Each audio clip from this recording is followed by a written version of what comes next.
Pois bem, meus amigos, nós dizíamos ao encerrar o bloco anterior que retornaríamos então falando aqui da segunda fase da dosimetria da pena. Ou melhor, já falamos muita coisa da segunda fase. Já falamos aqui, agravantes e atenuantes não tem quantum definido em lei, a jurisprudência fixou em 1/6.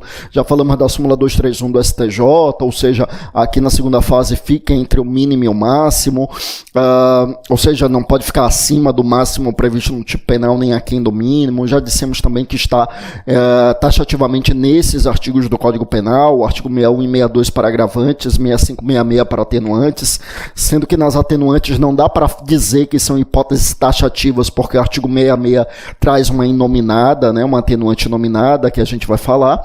Sem mais delongas, vamos então ver aqui como é que está no Código Penal os artigos 61 e 62. Por que dois artigos? Por que 61 e 62? É porque no artigo 61 nós temos as agravantes de um modo geral e no artigo 62 nós temos as agravantes no concurso de pessoas, tá? Então, vamos ver, olha só. Eu já comentei que a primeira das agravantes é a reincidência. Vamos ver como é que está o artigo 61 do Código Penal. Ele diz assim, veja só, circunstâncias agravantes, artigo 61. São circunstâncias que sempre agravam a pena quando não constituem ou qualificam o crime. Então, isso é importante a gente lembrar. As agravantes, elas não serão consideradas agravantes quando elas qualificam o crime ou quando elas constituem o crime. Então, por exemplo, tem algumas agravantes aqui no artigo 61 do Código Penal que são qualificadoras lá do 121, lá do homicídio. Então, crime praticado mediante motivo torpe, mediante motivo fútil, para assegurar a execução, ocultação, impunidade ou vantagem de outro crime, praticado mediante emprego de fogo, veneno, tortura, outro meio insidioso ou cruel de que possa resultar perigo comum. Essas são hipóteses que estão aqui no artigo 61 como circunstâncias agravantes, mas também estão no artigo 121, parágrafo 2º, como hipóteses de qualificadoras. Então, se é um homicídio, eu não vou considerar essas hipóteses como agravantes, eu vou considerar como qualificadoras. A não ser que eu tenha mais de uma qualificadora, porque a gente sabe que é equivocado utilizar essa expressão duplamente qualificado, triplamente qualificado. Se o homicídio tem duas qualificadoras, ele não é duplamente qualificado. Uma das hipóteses de qualificadora irá qualificar o crime e a outra pode ser utilizada como agravante.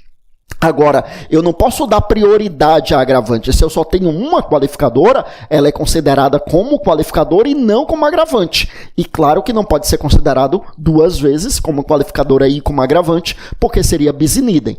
Então é por isso que, se uma das hipóteses aqui é qualificadora do crime, ela não é considerada agravante, e sim como qualificadora. Salvo, obviamente, eu repito, nessa hipótese em que eu tenho mais de uma qualificadora, aí uma delas vai qualificar e as demais podem ser utilizadas como agravantes. Tá? Lembrando ainda que eu citei o exemplo do homicídio, mas, por exemplo, essas hipóteses de qualificadora do homicídio não são qualificadoras para a lesão corporal, para o roubo, para o estupro, para a corrupção. Então, em todas essas hipóteses em que essas causas não são qualificadoras, poderiam figurar como circunstâncias agravantes. Então, uma lesão corporal por motivo torpe não é qualificadora da lesão corporal, mas pode ser uma agravante. Tá? É por isso que é importante lembrar, são hipóteses de agravantes aqui do artigo 61 e 62, desde que não seja qualificadora do crime. E também desde que não constitua o crime, é o que diz o caput do artigo 61. Essa expressão não constitua o crime significa dizer, meus amigos, não pode ser um elementar do crime, ou seja, não pode ser um dado essencial para a existência do tipo penal. Por exemplo, a gente vai ver que uma das agravantes aqui é praticar o crime contra o descendente. Tá, então praticou o crime, uma lesão corporal contra um filho, né? Então um homicídio contra um filho, enfim. Então, aí eu tenho uma hipótese de agravante. Mas não é agravante, por exemplo, no infanticídio. Por uma razão muito óbvia, é que matar o próprio filho é um elementar do infanticídio. Infanticídio é isso. Artigo 123 do Código Penal, matar o próprio filho durante ou logo após o parto, sob a influência do estado puerperal. Então, nesse caso, praticar o crime contra o descendente é elementar do crime de infanticídio. Então, nesse caso, obviamente, não vai ser considerado como agravante. Tá? Então é por isso que está escrito aí no artigo 61 que é agravante, desde que a circunstância aqui prevista como agravante não seja qualificadora do crime ou não constitua o crime. Não constitua o crime significa dizer não é um elementar do crime. Tá? Bom, vamos lá. Então, seguindo. Aí, então, vamos ver essas agravantes. Primeiro, aí a reincidência. Aí é importante a gente falar da reincidência. Olha, eu até já comentei alguma coisa aqui quando eu falava dos antecedentes. Quando é que eu tenho reincidência? Eu tenho reincidência quando o sujeito comete o crime e quando do cometimento do crime, quando da prática do crime, já havia transitado em julgado a condenação por um crime anterior. Então, se ele respondia a processo criminal, se ele era investigado em inquérito policial, não é reincidência.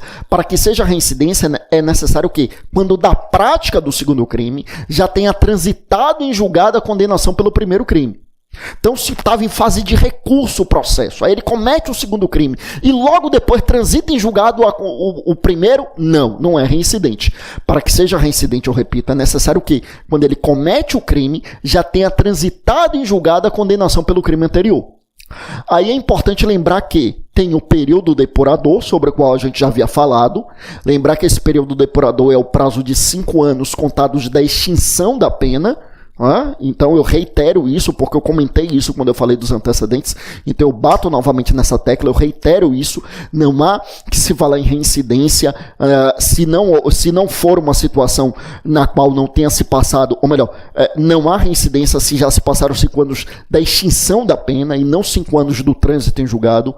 Extinção da pena pode ser pelo cumprimento da pena, pode ser pelo cumprimento do sursi, ou seja, o cumprimento da suspensão condicional da pena, pode ser pelo cumprimento do livramento condicional, das condições do livramento condicional, ou pode ser extinção da pena por alguma outra razão.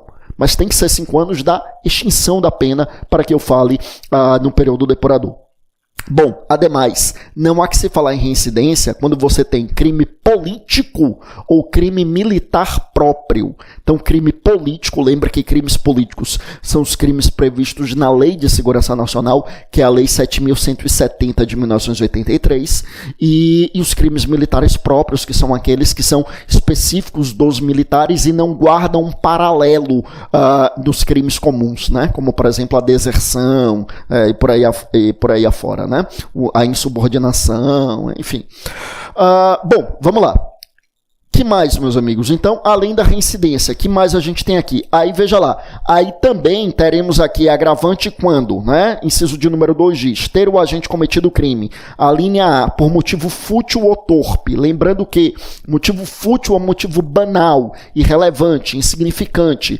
Agredi alguém porque esse alguém me olhou e eu achei que ele me olhou de cara feia. Ou seja, um motivo banal, irrelevante, insignificante. Já o motivo torpe é um motivo abjeto, é um motivo vil, é um motivo de maior reprovabilidade. Lá no homicídio, né, é o sujeito que mata o pai para ficar com a herança. Isso é motivo torpe. Lembrando que no homicídio já seria uma qualificadora, mas se eu tivesse motivo torpe e tivesse alguma outra qualificadora, o motivo torpe poderia figurar como agravante aqui. E se fosse algum outro crime, né, também figuraria aqui como agravante. Bom, o que mais? Olha só. Na linha B, para facilitar ou assegurar a execução, ocultação, impunidade ou vantagem de outro crime. Então, que lá no homicídio também é uma qualificadora, né? Lá no homicídio a famosa queima de arquivo. Então, para assegurar a execução do crime. Então, pratico um crime para poder executar o outro. Então, eu pratico um primeiro crime para executar um segundo crime. Ou para assegurar a ocultação, ou seja, eu já pratiquei um primeiro crime, aí agora eu pratico o segundo para ocultar, para que ninguém descubra.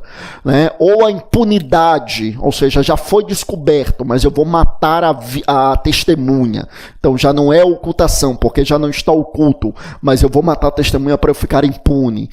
Então é isso. Ou assegurar a vantagem do crime, ou seja, eu pratiquei o roubo com outra pessoa e eu mato essa pessoa para ficar com todo o produto do crime. Então são hipóteses de praticar o crime para assegurar ocultação, a execução, ocultação, impunidade ou vantagem de outro crime. Lembrando que se for homicídio é uma qualificadora. Para outro crime figuraria como agravante, ou no homicídio, se eu já tiver outra qualificadora, aqui figuraria como agravante também.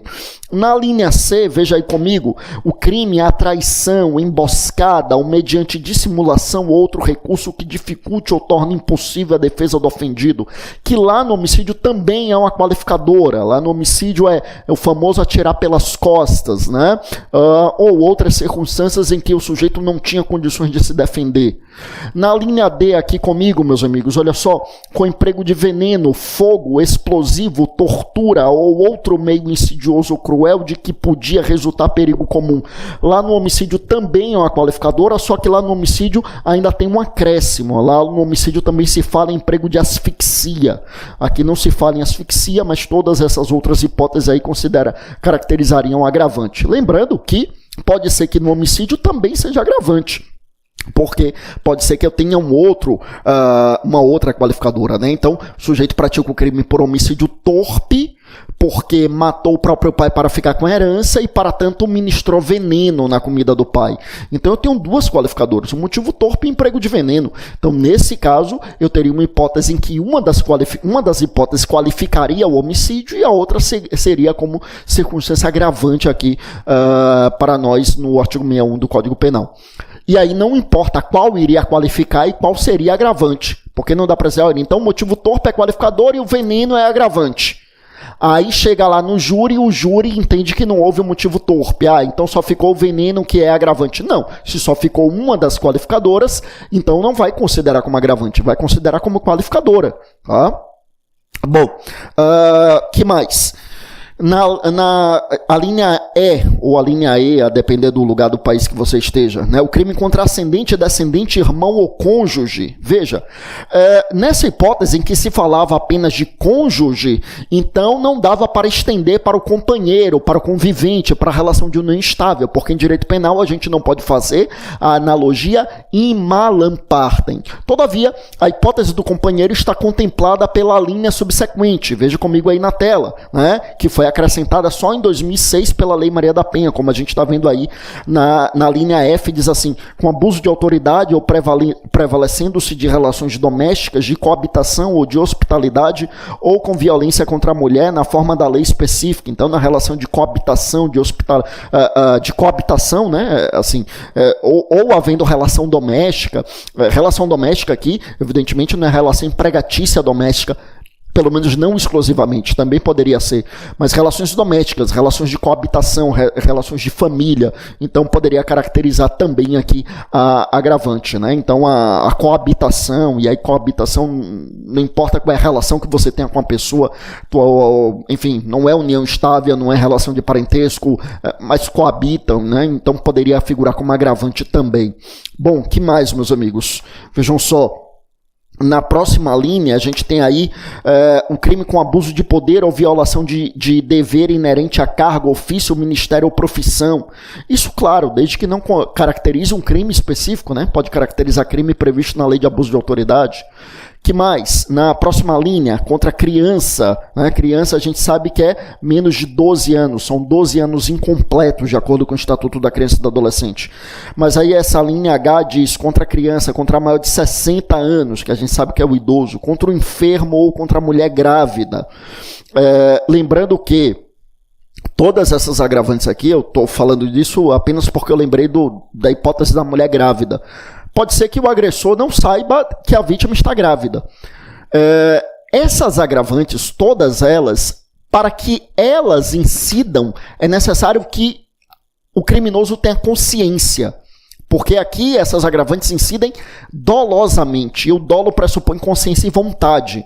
O sujeito que agrediu uma mulher sem que soubesse que ela estava grávida, né? A gestação ainda não estava muito evidente, ainda estava no começo. Não incide a agravante para ele. Tá? É necessário que haja consciência e vontade.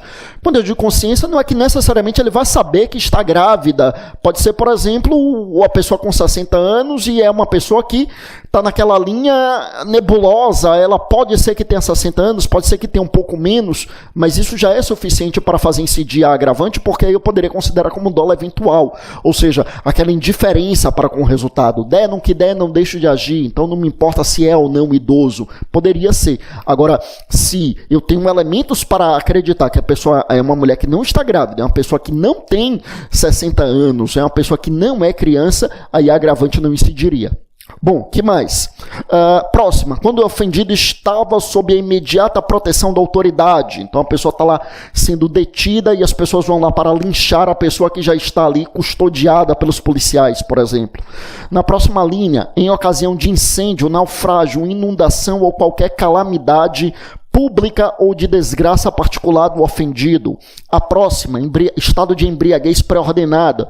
Lembra que essa embriaguez é tanto por substância alcoólica ou substância de efeitos análogos, e a embriaguez pré-ordenada é aquela na qual o sujeito quer ingerir a substância, ele quer se embriagar e ele quer praticar o crime desde antes. Essa é a ideia da pré-ordenada. Na pré-ordenada ele quer praticar o crime desde antes do momento em que ele ingeriu a substância, tá?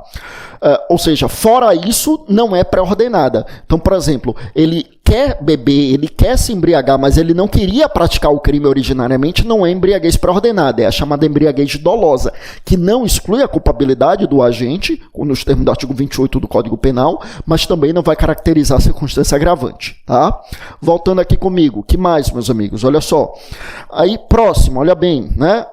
Aí vamos para as agravantes no concurso de pessoas. Eu já tinha antecipado que no artigo 62 a gente tem as agravantes no concurso de pessoas. E aí, veja, artigo 62, então, a gente tem aí: a pena será ainda agravada em relação ao agente, inciso 1, que promove ou organiza a cooperação no crime ou dirige a atividade dos demais agentes. Então, aquela situação, o sujeito é o líder do grupo, o sujeito é que está coordenando tudo, ele é o chefe. Para ele a pena é maior? Sim, para ele é maior.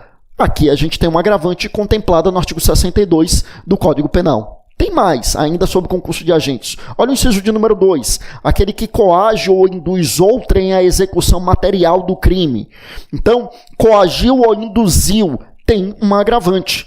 Lembrando que para o coato, aí depende das circunstâncias, né? Se é uma coação moral irresistível, exclui a culpabilidade dele. Se é uma coação resistível, né, não vai excluir a culpabilidade. A pena dele será abrandada, mas não vai excluir a culpabilidade.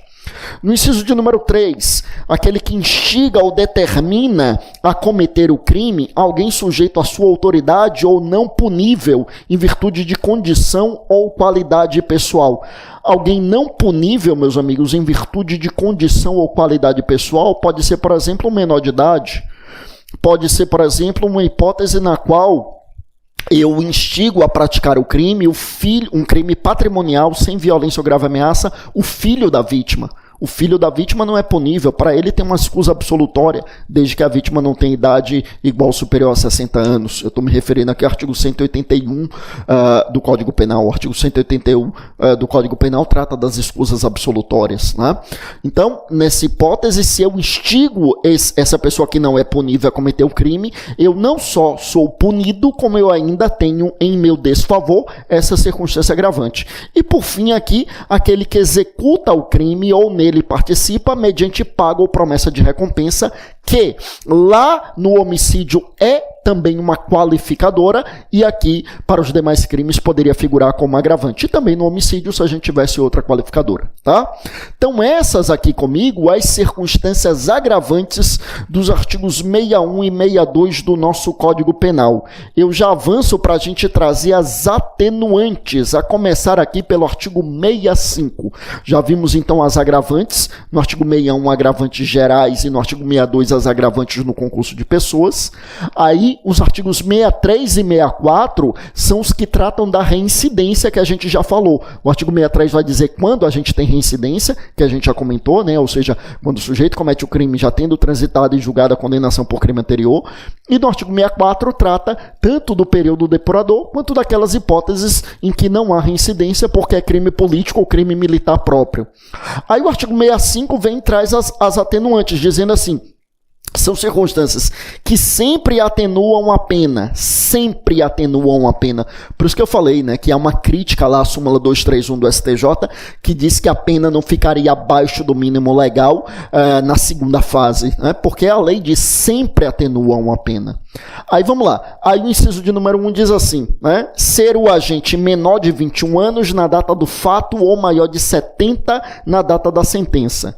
Então, ser o agente menor de 21 anos na data do fato, eu já tinha dito que é tido como, enfim, menoridade relativa, ou maior de 70 na data da sentença, meus amigos. Lembrando que essas duas hipóteses do inciso 1, tanto menos de 21 na data do fato, quanto mais de 70 na data da sentença, além de serem atenuantes aqui do artigo 62 do Código Penal, também são hipóteses nas quais a prescrição é reduzida pela metade nos termos do artigo 115 do Código Penal, tá?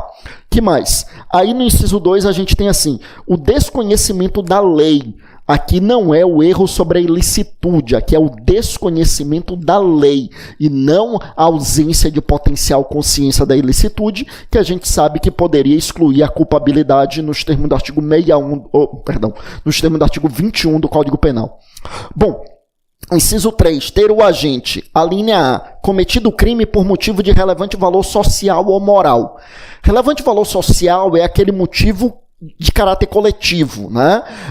A doutrina clássica, lembrando que aqui não é atenuante, mas para o homicídio seria causa de diminuição de pena. É o artigo 121, parágrafo 1º, o que muitas vezes a gente chama de homicídio privilegiado. Na verdade, uma diminuição da pena do homicídio.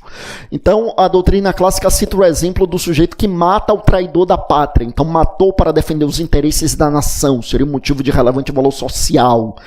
E o relevante valor moral é algo que diz respeito ao próprio indivíduo, é algo mais pessoal, né? Lá no homicídio é exemplo do sujeito que matou o estuprador da sua filha, né? É tido como motivo de relevante valor moral. Tá? Bom, aqui, meus amigos, na linha B, a gente teria o sujeito que procurou, né, tenha procurado por sua espontânea vontade e com eficiência logo após o crime, evitar-lhe ou minorar-lhe as consequências ou ter antes do julgamento reparado o dano. Lembrando que, se é um crime sem violência ou grave ameaça, e ele reparar o dano ou restituir a coisa até o recebimento da denúncia ou queixa, aí não é uma atenuante, é uma causa de diminuição de pena, é o arrependimento posterior, artigo 16 do Código Penal.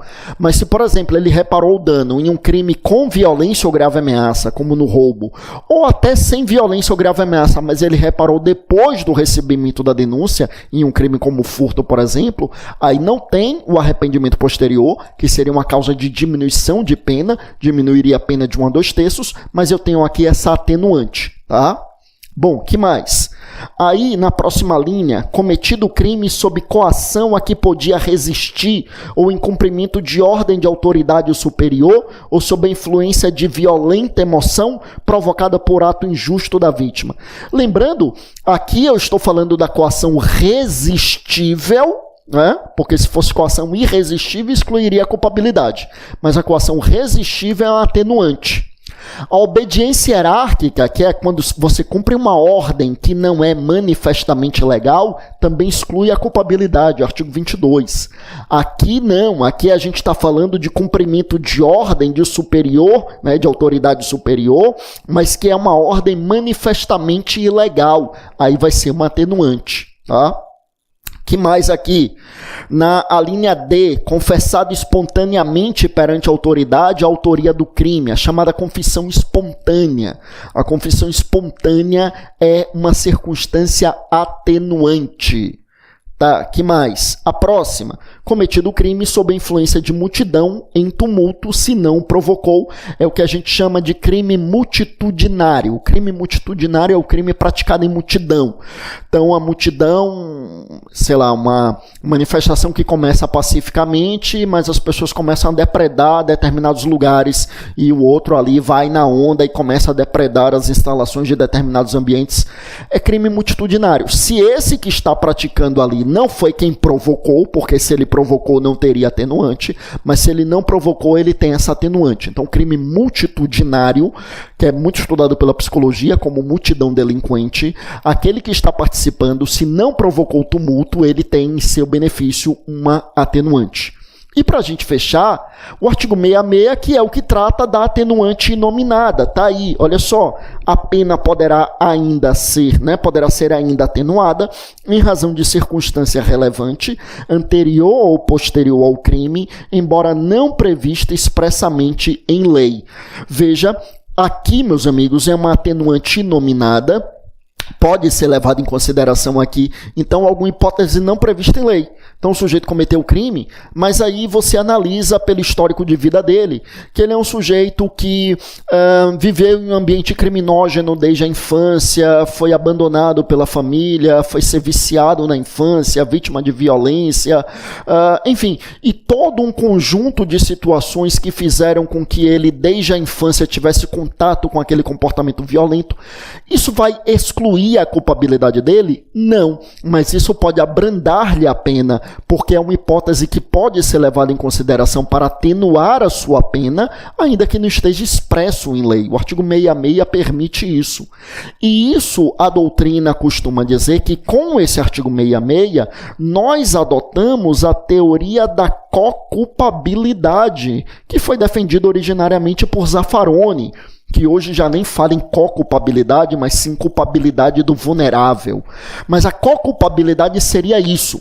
Seria, lembrando que culpabilidade é reprovabilidade, né? Então, co-culpabilidade seria repartir a culpabilidade do agente com a sociedade, levando em consideração que o Estado e também a sociedade acabam por ter uma parcela de responsabilidade por permitir a criação daquele criminoso. Repetindo, não é fazer discurso de vitimismo, de que ele é mera vítima, porque se fosse assim, haveria exclusão da culpabilidade dele, e não é essa a questão. A questão é compreender que há circunstâncias que fizeram com que ele tivesse uma situação de vida que é muito diferente daquela, por exemplo, do julgador que está aplicando uma pena a ele. E que a sociedade tem a sua parcela de responsabilidade, e por isso, isso poderia significar uma situação de abrandamento da pena, uma hipótese de atenuante. É uma circunstância atenuante inominada. E aí eu repito, para muitos seria a consagração de uma co-culpabilidade, de uma teoria da culpabilidade. E aí, meus amigos, só para a gente fechar, analisadas essas agravantes e atenuantes, o juiz passaria a análise das majorantes e minorantes, que, como já mencionamos, né, são as causas de aumento ou diminuição de pena e que possuem quantum de aumento ou diminuição previsto em lei e estão espraiadas na parte geral, na parte especial, né? Eu citei aqui, por exemplo, há pouco o arrependimento posterior. É uma causa de diminuição de pena prevista na parte geral do Código Penal, que vai diminuir a pena de 1 a 2/3. Eu quero lembrar com vocês, para a gente fechar, duas regras. Primeira regra do artigo 67 do Código Penal e segunda regra do artigo 68, parágrafo único. Lembrando, reiterando aqui, que causa de aumento pode fazer com que a pena fique acima do máximo previsto no tipo penal e a causa de diminuição pode fazer com que ela fique abaixo do mínimo. Eu citei o exemplo do roubo, que é de 4 a 10. Na prática, o roubo pode ficar acima de 10 ou abaixo de 4, desde que seja na terceira fase, ou seja, na pena definitiva. Regra do artigo 67 do Código Penal é a regra para quando a gente tem concurso de agravantes e atenuantes. Se eu tiver um agravante e um atenuante, elas se compensam ou prepondera agravante ou prepondera atenuante? O artigo 67 do Código Penal diz que se nós tivermos concurso entre agravantes e atenuantes, preponderam a reincidência, né, e aquelas agravantes ou atenuantes que digam respeito à personalidade e aos motivos do crime. Isso é curioso, porque personalidade é uma circunstância judicial do artigo 59. Motivo também está no artigo 59 como circunstância judicial, mas tem umas agravantes e atenuantes que falam em motivo, né? Na agravante fala em motivo torpe e motivo fútil, na atenuante fala em motivo de relevante valor social e moral, né? Mas, por exemplo, a jurisprudência tem entendido que a confissão espontânea é uma atenuante que diz respeito à personalidade e, portanto, seria preponderante. Então, se eu tenho uma confissão espontânea e eu tenho um agravante que não é preponderante, então eu vou atenuar. Elas não se compensam. Mas se eu tivesse uma reincidência, uma confissão espontânea, ou seja, uma agravante preponderante, um atenuante preponderante, aí elas se compensariam, tá?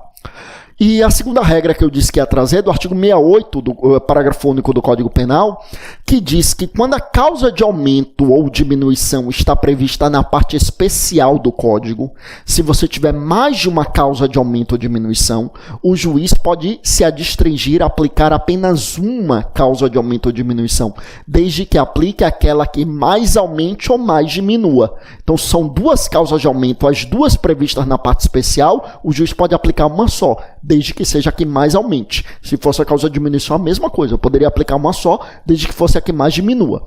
Interpretando esse artigo 68, parágrafo único, a contrário senso, nós concluiríamos que, se as causas de aumento ou diminuição estivessem previstas na parte geral, aí teria de aplicar mais de uma mesmo, aí não teria jeito, tá? Com isso a gente fecha aqui essa parte de dosimetria da pena. Próximo encontro a gente volta, a gente vai começar falando de concurso de crimes, vamos falar de medidas de segurança, temos um monte de tema para falar interessante para o nosso próximo encontro. Mais uma vez, é um prazer, fiquem com Deus e até lá.